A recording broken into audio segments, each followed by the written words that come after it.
Liz Helms. I'm going to take you through the Blackboard portion of the Blackboard shell and just talk about the course in general and a few changes like that. But first I want to share with you a little something. It's on a t-shirt. I found this the other day. It says Social Media Explained. Facebook, I like drinking coffee. Twitter, I'm drinking #coffee. YouTube, watch me drink coffee. Instagram, artsy coffee photos. Pinterest, how to make coffee. LinkedIn, skills, I can make coffee. So now I know what all this social media stuff is that I don't use. So I thought that was really clever. We're going to have to buy the t-shirt. So, all right. Blackboard, new look, new banner. It's not that huge. This is just enlarged so that you can see the banner. New pretty colors. And then DEIS tells me Blackboard's not going to support colors and themes. I don't know when and I don't know why, that I got all this fancy stuff and then she said in the future they said they're not going to support any of the colors. So this one's even one, if you scroll down, you got a little design down here. Okay. So again, it is pretty much exactly the way it was in the old 1101, except we have a MyITLab link instead of a SAM link. This we added because the students cannot see it. There's a couple files, how to link your Blackboard course, how to sync your grades, and some revised PowerPoint slideshows that I revised in the course of teaching in the classroom. Because Pearson has wonderful ones, but sometimes they were too long, and they didn't have the little transitions on the things that come in and things like that. So we'll get to all that in a row. Announcements, they're not as many as there used to be. We still, of course, have the welcome. We have all the information you had before about the course, what you're using it for. Now, I have put in here that Mac cannot be used, but then Alan let everybody know I was fibbing because he showed them a virtual keyboard, how they can do Mac commands. So we still prefer that they don't, but Pearson will accept it and will grade it, and it's just that I'm not equipped personally. If they email me and ask me Mac questions, I'm not a Mac user. So we still try to dissuade them from using the Mac, but it is possible. And then you've got the same information on about Blackboard. Still, the only place you're going to find your due dates are on the units of instruction. Pound it into their heads, get them to download it. I had a student this semester last week. I don't know when things are due. Oh, I had a student ask me that too. It's week 13, week 14, and you don't know where things are due? Okay. Again, labs only will be accepted 1 week past the due date. Now, labs has kind of been expanded, and I'll talk about that, to simulation activities. Okay. We're going to have fewer of them because we have fewer chapters. And we're going to have each chapter, you go through the book. In class, I went through the book and kind of lectured, but they're not doing that project for grading. It's for learning. Okay? They have the e-book. Ben and Matt will talk, or Alan will talk about, they have the option to buy a loose leaf printed book that would be like the Cengage one for $35. Bookstore doesn't have it. We don't mess with it. It's at Pearson in the Unit 1 folder. They go in, they put in their credit card information, it gets shipped to them. I had no zip zero students that did that. I'm not capable of doing that. They were all working with the book over here and the project over here, the instructions here and the project over here. I can't do that, but I'm old-fashioned. That's how they work. And like Alan was saying, since it's available on iOS, Android, put it on your tablet and have your book open, or if you have two screens, whatever, it'll accommodate that very nicely. So we'll get into all the specifics here in a minute. We still have the free software. If they go to their Outlook email, the same way they did before, the gear in the upper right-hand corner, Office 365 is now 2016, has been since February. You can't get the 2013 anymore through that process. Make sure they go to other apps or they won't get the access that they need. So if you go to other apps, it shows every single piece of Office and they can download them for free. Okay. Then I have just reminders for what I call the special labs, like the Blackboard orientation and exercise 1, for the application quizzes, and for the grader. I don't really have all the grader projects out here either. Okay. Alan will show us how to show them to get the grader report. So as a reminder, just like with Cengage and Sam, they can submit their grader project, they get a report that shows them what they did wrong, they get to fix it, and they get to submit it up to 3 times, just like with the SAM. Okay. One of the new things I like for this in this course, the application project or exams other than for Windows are grader projects. It's no more simulation, it's hands-on just like the individual grader projects, so that the Word, what I called an application capstone project, that's their exam. It covers everything they learned in those 3 Word chapters. Nice. Okay, so that's a little more hands-on. The Windows exam and the final exam are simulations. Just because that's the nature of the software, we didn't really have app quizzes we could do. But there's trainings for the Windows and the final exam. There's simulations for every chapter, which basically walks them through the whole book. Are the simulations still like the 3-click? Like if you get 3 tries to do something and then... On the exams, there are 5 now. And on the trainings for the exams, there's learning aids. So we'll show you where that is. So between having the ebook, which is wonderful, the sim activities, the trainings, there isn't any reason they shouldn't all get 100s. But we know that doesn't happen. We know that doesn't happen. I still have the 1-week late acceptance policy out there, and you don't have to do anything with that.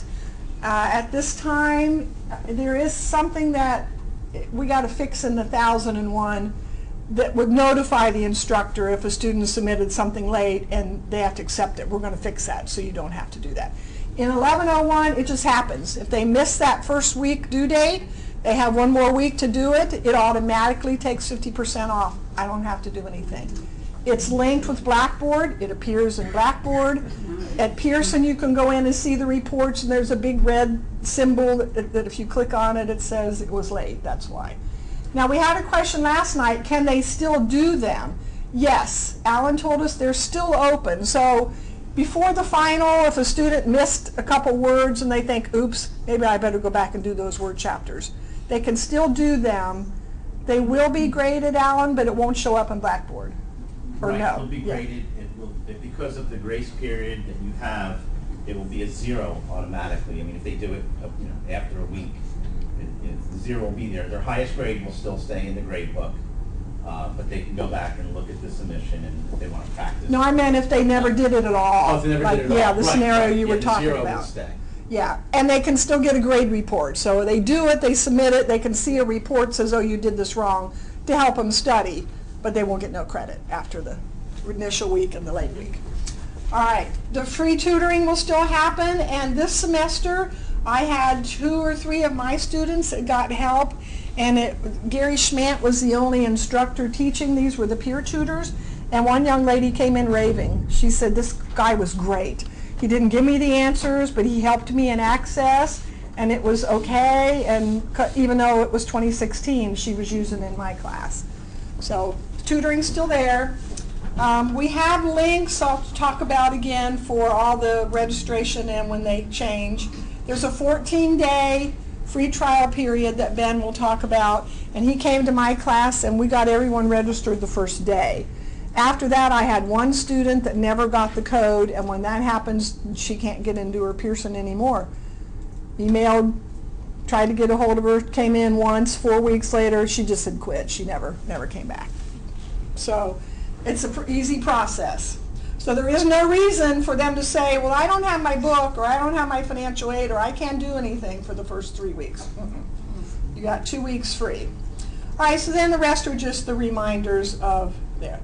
Now, the concept papers that Matt was talking about. It's very, very, very important to Gloria that we hit these concept chapters and we hit them hard. That's the difference between what we teach and of course the quality from BOA and places like that. Okay, ours is much better. So we're covering 5 concept chapters. They're in the beginning of your book. And what we're going to have them do is write a concepts chapter paper on a topic from any of these 5 chapters. We're doing like 1, 4, 7, 8, and 9. And Madeline's doing 1 and 1001, but that's because that's the basic and we'll have to repeat. As Matt was saying, this is the same book for 1001 and 1101. 1102 does have different books, but the code's still good, okay? And they're ebooks. So, all right. So somebody asked me last night, well, what does that entail? Well, it is an MLA style word paper.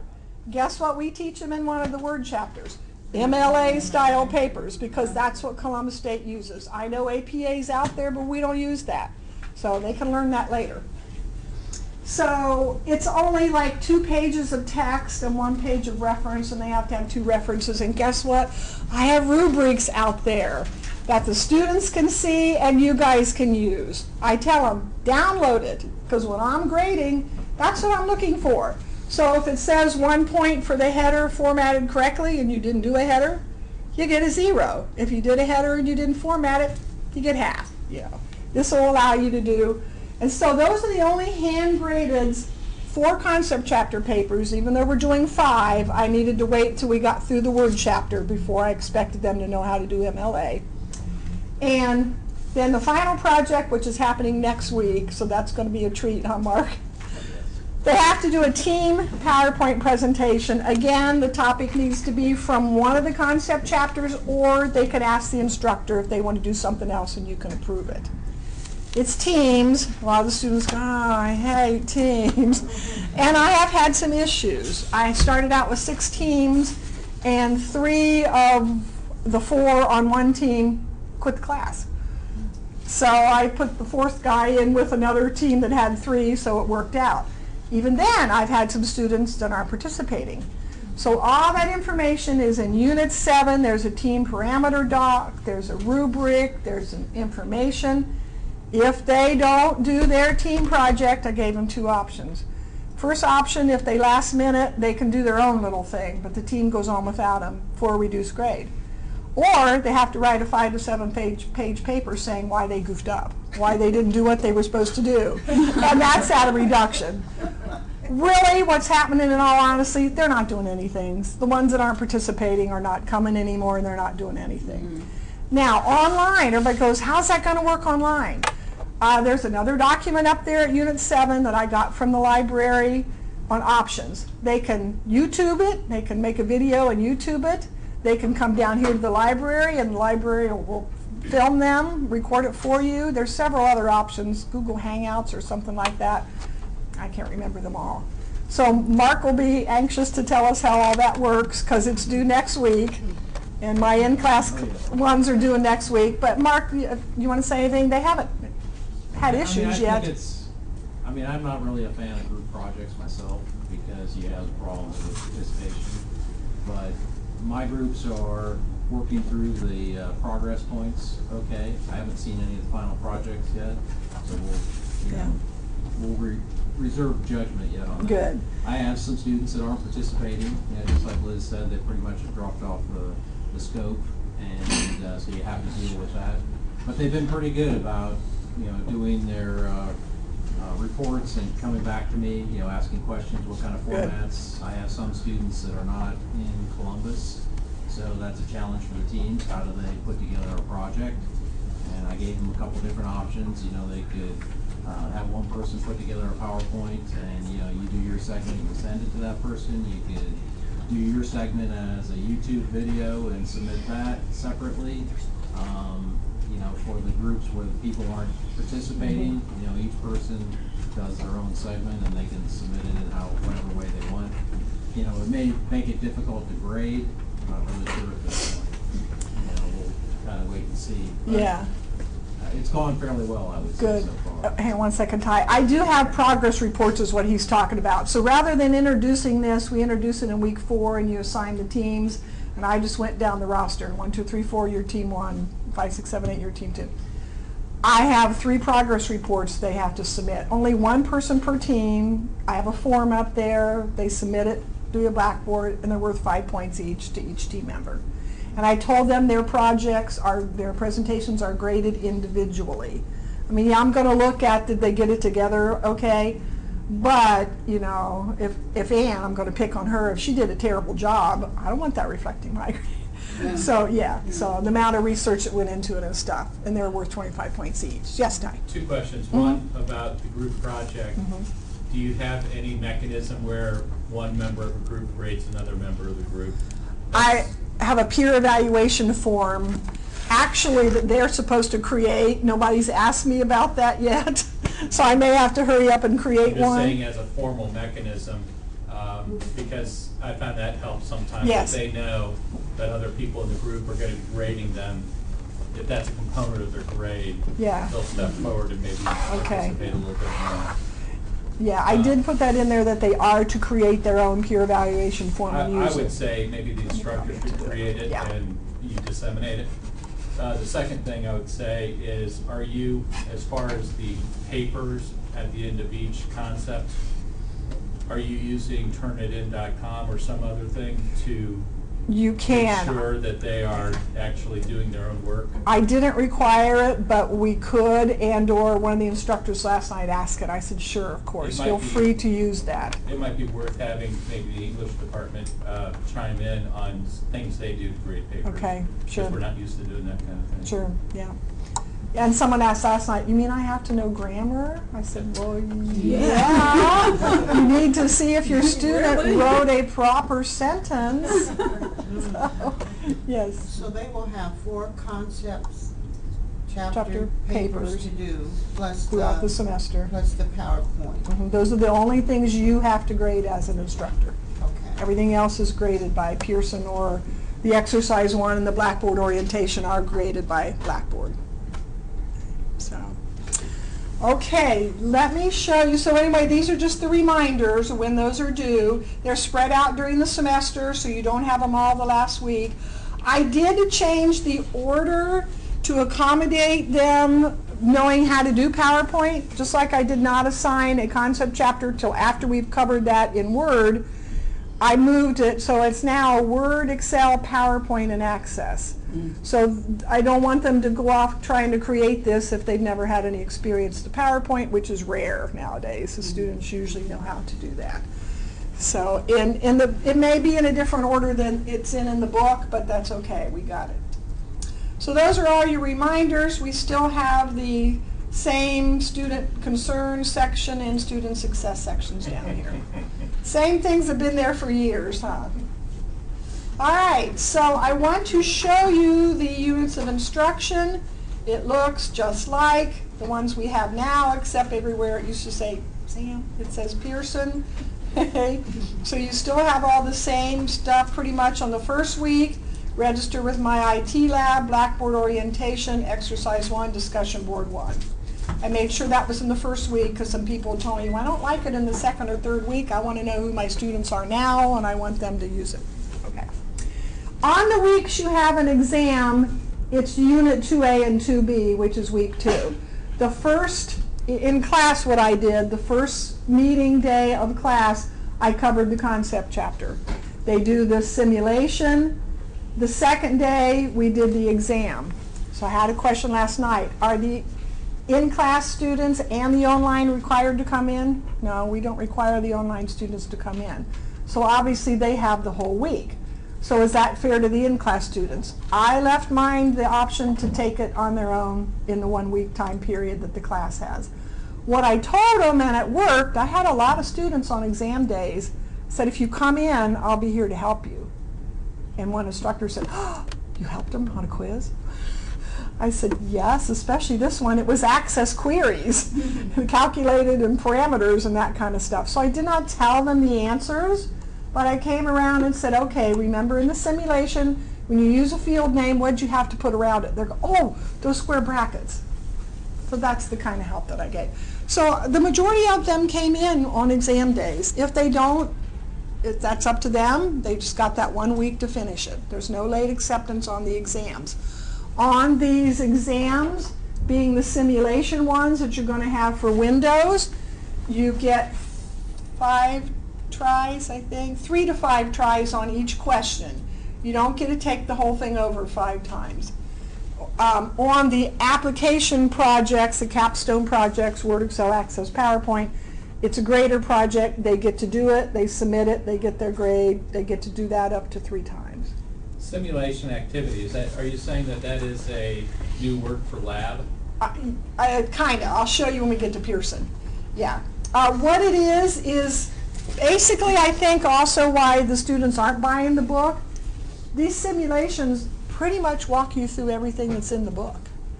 And when you do the practice ones, you get the use of aids, learning aids. So I think they're going through that because they're graded. They're going through that, and if they have to refer to the book, fine, it's there, it's an e-book. And then they're doing their quizzes.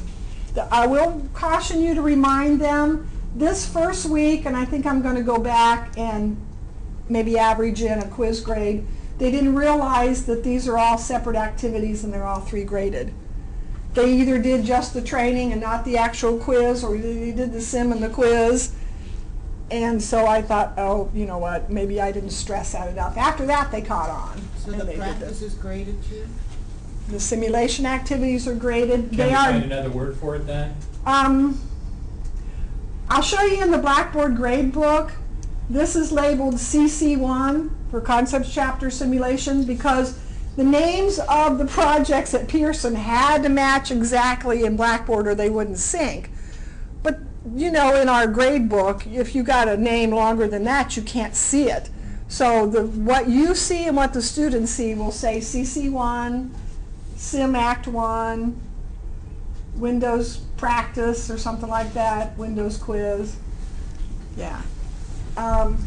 So that's the way the weeks with the tests go, a concept chapter and a quiz. So they were asking me last night, well, how did you teach those concept chapters? I opened up my book and it's all highlighted just like we do with all the other books and everything else. And I took the slideshow that Pearson gave us and I changed it a little bit just to put in transitions. They're out there for you under that button that says instructors only. I wrote in here slide 7. So when I'm talking about that, it's on slide 7. So you have the PowerPoint slides? They're out there for you guys to download out Blackboard. Now, what the students have at Pearson, wonderful resources. Every unit has videos, audio PowerPoint presentations with speakers' notes, other simulations maybe that aren't graded that are just for help. And I'll show you when we get there, they have a PDF of the finished product. So if you are a visual learner, you can look at that and see, oh, that's why mine's not getting graded right. It doesn't look the same or whatever. Okay? So I'm not going to go through the whole thing. So we do Word, 3 chapters of Word, 2 chapters of Excel, and in between the apps are the concepts chapters and the test, and then PowerPoint, and then Access. All right, so in between, pardon? How many PowerPoint? Oh, 1 PowerPoint. So there's 3 Word, 2 Excel, 1 PowerPoint. There's 1 Access chapter, but I split it into 2 in 2 weeks because the 3rd section of it, in this book they're called objectives. So that Access chapter had A, B, and C. C was all queries. So I split that separately because it was kind of difficult. So we're not covering as many chapters. We don't have as many labs. You're not grading as much as you were. But we really like the course for the students. What I'm going to do is, for those of you that don't, well, to everybody, I'm going to send this out and the syllabus in one of those group emails so that you'll have it. So if you don't have your Blackboard shell, you can still look at that. Ben's going to talk about, he has made a copy of my Pearson shell for all of you. You can get out and play in. You can do every lab. You can practice changing due dates. You can change whatever you want in there. It's a coordinator course, so the students will never see it. So between now and when we start January 15th, 16th, you can go through the whole thing. I'm not teaching in the winter. Will I still be able to access it? Sure. Okay. Yep. Everybody on the list of training, Ben made a shell for you at Pearson. Okay. I'm going to close this out and do a little more at Blackboard, and I'm going to turn it over to Ben and Alan. So the course information is still the same with the syllabus in the printed or document form and here. I apologized. I realized yesterday when we were grading or when we were demonstrating, this was wrong. So I'm going to have to tell you when I send out your syllabus, you got to copy this table out of your syllabus and paste it in there because it was wrong. So let me show you this. Under the special labs, we have exercise 1 and discussion boards 1 and 2. At the beginning, introduce yourself. At the end, evaluate the course. The 5 concept chapter, simulations, CC Sims, okay, and the 4 concept chapter papers. All right. Then we have simulation activities / which equate to the book chapters too. There's a Windows chapter, sim, there's a practice for the Windows quiz. 3 word chapters, 2 Excel, 1 PowerPoint, 2 Access, 1 practice for the final. Okay. There's 8 labs, 15 points each. Labs are grader projects that happen at the end of each chapter. So they do word chapter, it's 12 actually, the first word chapter. They do a grader project, that's a lab. And then we've got the PowerPoint information. These 20 points come from, I give them 5 points for picking their topic on time, 3 progress points at 5 each. Then their presentation is 25 each. And then these are the exams in the test.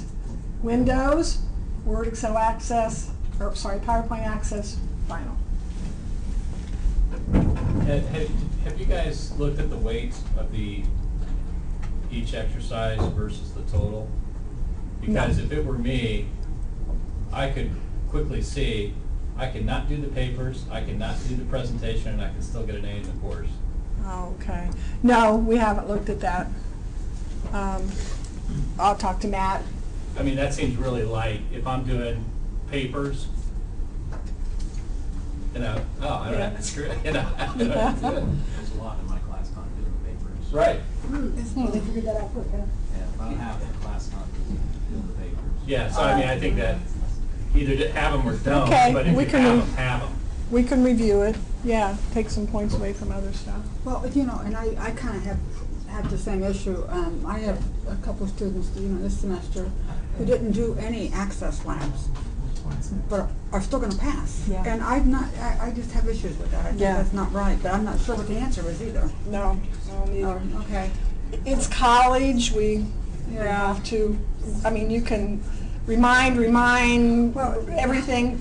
Is there any way though, and I don't know how other people feel about it, is there any way though to make a requirement that, or I don't know how you put it, but you can't pass this course unless you do the Word, Excel, Access, and PowerPoint. If you skip any of them, you're not going to pass.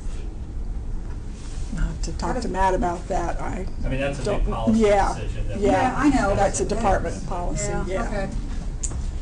Okay, so that's the same syllabus there. This one is correct. The units of instruction is correct. Just that little table in the body of the viewable syllabus was not. Okay, our classroom is set up the same. Let me go into student view so you can see it's the same, except new topics, of course. Okay. At the top of every single unit, I have a link to the MyITLab course home. It's also in the MyITLab here, which we'll go to next. Once they get registered, they don't ever have to log in again. You don't want them going directly to Pearson. You always want them going through Blackboard. So we put that link at the top of every single unit and in here. Okay, so I'll show you in. Oh, well, sorry. That's wanting me to register again, bad example, because this is a shell and it's already passed. But Alan's going to demo that in his. All right, then I've got readings, assignments, and quizzes, classroom notes. I was able to use some of the classroom notes still. Some of the videos are still in here. Don't be upset. Last night somebody asked Matt, were we going to have the little bald-headed Matt instructor doing the videos? No little Matt for a while. technical issues and release time issues, and the school had his iPad for 3 months and it wasn't working. So right now, no more little Matt. He said he'll do a course intro, but we won't have the weekly ones. All right, so just the same type of stuff, tips and tricks, and some of the videos did not specifically say this is 2013 or it didn't change in 2016, so we were able to keep all that digitization work, most of it that we spent a lot of time working on over the last couple of years.